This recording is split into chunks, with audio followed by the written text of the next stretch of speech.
Maitai amasung Maitai Pangaldi Hojik Chingda Kundaba Yadriba Maramna Aikoigi Lamdam Asida Yamna Kudong Tiningai Oiri Masida Kanagumba Karagi Higai Wada Aikoigi Mayon Legumse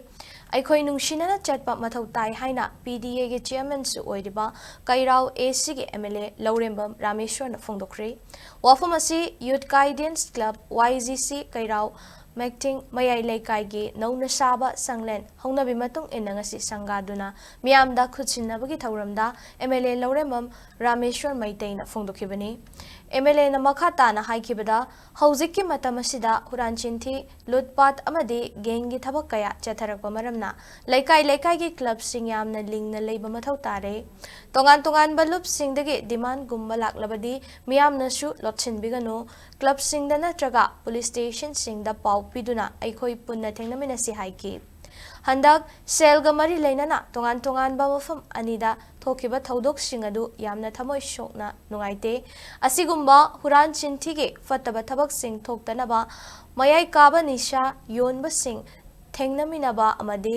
club ki naha sing yamna lingna leihaningi hojik thokliba mi faba amadi fuba huran chinthi sing thoktanaba leikai gi club sing punshinduna honahaningi haiki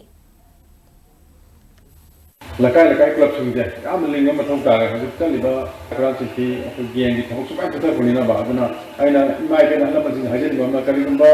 sada tonga loot kaya si ge demand company ke hem khong la ge losan bagi mu to club singda sha ka wi ba aduna police station da pau pi ba isam ko bo ro ti de kanda phongdo khutsi ngai hana apoi puna phongdo shop ka mina bhai ta bakara phongdo sikima club singda ke lobi ar mai thanjage koi kara ka ling manungda dag yom jaga khale maroi na koi kyamu muslim sari am yon bhai ta ana siguma lei ni mi khatta am la khara di yam to boduna club singda yamna